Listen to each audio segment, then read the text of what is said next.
There are human beings who are just made differently than the rest of us to be able to play and function at that level. For quarterbacks, it includes the ability to throw a football far and fast and accurately, and Matt Ryan, one of the best at doing that over the past 12 or 13 years. Here he is talking about his future with the Atlanta Falcons, the only team for which he's ever played, and the fact that he believes he's appreciated by his organization.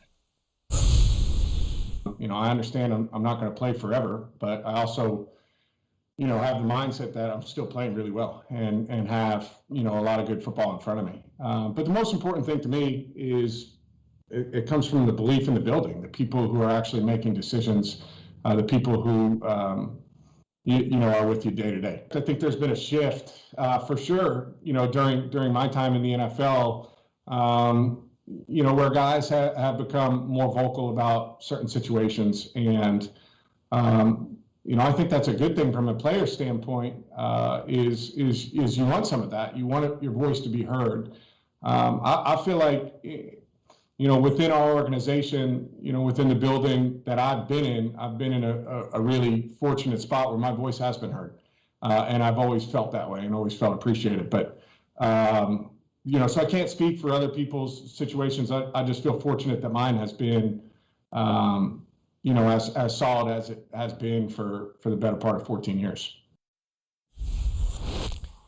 Hey, look, smart, tactful, but also instructive on what other quarterbacks are dealing with. They do listen to Matt Ryan in Atlanta. And that's the thing. You don't have to do what the guy says. You just give him a seat at the table. Yeah. Let him attend the meeting. Don't tell him, we're fine. You go do whatever it is you're supposed to do. We'll do what we're supposed to do and do your job. That's how it works. You don't tell us anything. We don't want to hear it. No, that's not the attitude that works. But by the way, I've known about the concept of the farmer's tan for years.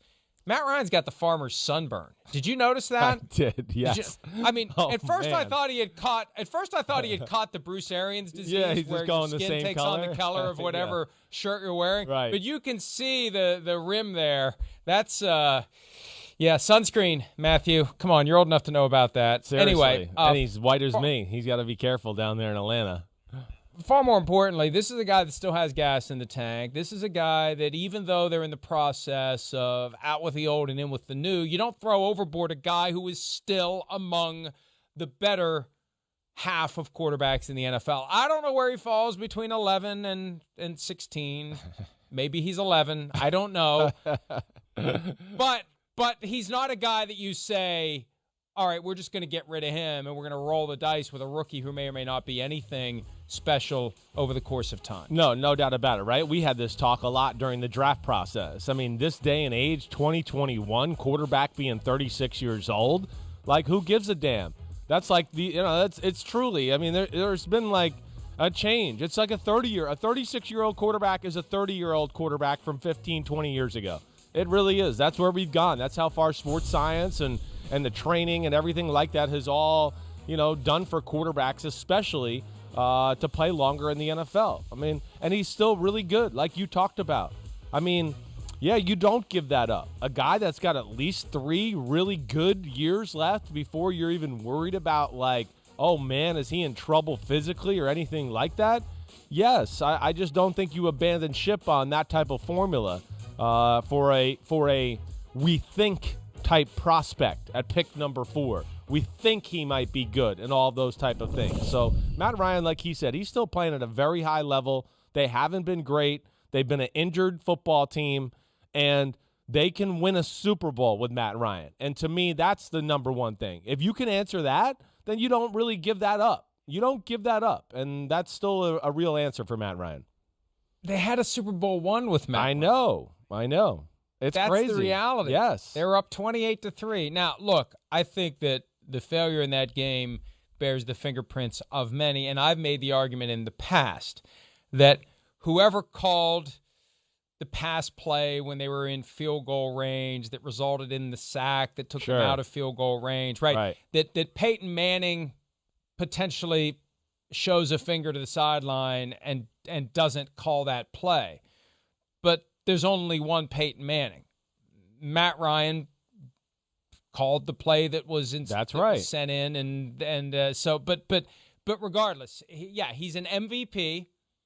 He had the team up 28-3 late in the third quarter of the Super Bowl, and I've been a believer that the Falcons are never going to truly recover from that moment until they have full and complete turnover of the roster. But that's not that belief, that theory, that hypothesis isn't nearly strong enough to say you get rid of a guy who's still got gas in the tank, who has been among the better quarterbacks in the NFL for the bulk of his career. Yeah, that's right. And we hired a new coach who the offensive system fits the quarterback that we currently have on the roster.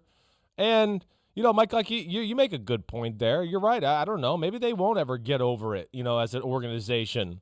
I don't know if, I think Matt Ryan can get over it. That's all I'm saying. I don't think if he got back in the Super Bowl, that's going to affect him in any shape, way, or form. At least I don't think it will.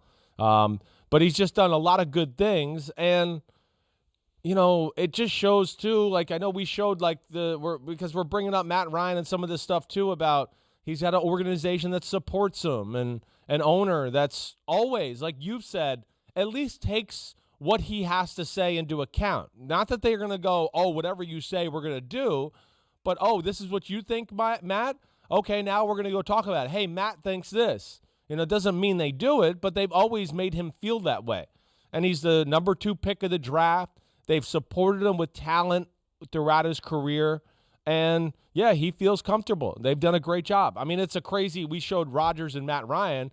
I mean, what we got now? Matt Ryan's got, 4 first-round picks he's throwing to? Aaron Rodgers, 0. Right. He's got Hayden Hurst, Kyle Pitts, Ridley, Julio Jones. He's got 2 top 10 picks, a top 23 pick, and a top 28 pick to throw the football to, and that's not fair for Aaron Rodgers. There's still that possibility Julio Jones is going to be traded after June 1. And I feel like the way that all came out, the Monday of draft week, the Falcons are hoping that someone will make them an offer. His salary's guaranteed this year. The Falcons probably would have to pay some of it. There hasn't been any real traction, but who knows? All it takes is one team to make a phone call at the right time for it to happen. But if Julio Jones is there, Jones, Ridley, Hurst, Pitts, my goodness, and Mike Davis with those thighs. I mean, he's got a chance to be the starting running back. Definitely. They don't have a high-end guy right now. Right. It's going to be a committee approach in all likelihood. So, look, when everyone's 0-0, it's easy to say don't sleep on insert name of team.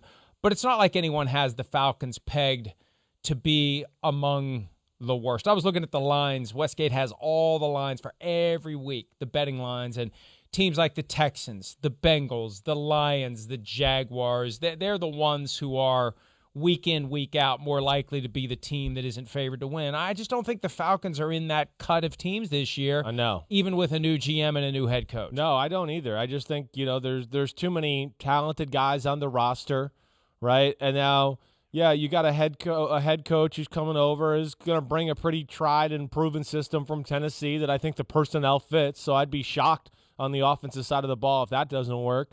And then, hey, there's some talent. The defense is going to be a whole different look. That's where I think a lot of this could fall on too. I don't question this Falcons offense, what they can do. I expect points and consistency and all those things. But they are leaving the Dan Quinn scheme and now going to Dean Pease, which is a little more of that Ravens, New England, multiple defenses, bigger up front, not as small and fast and those type of things. So that's another big piece of the puzzle, just how they can kind of bring it all together as a team. And did they get the right personnel in there to make that change, in the system to make it work for their defense? And it's critical that a team like the Falcons take full advantage of the offseason program so they can teach those players the new defense. Right. You're not. I don't think you're going to hear about mandatory minicamp being scrapped for the Atlanta Falcons this year. Hi, I'm Mike Tirico, and thanks for watching. Make sure to hit subscribe for the latest news and highlights from NBC Sports.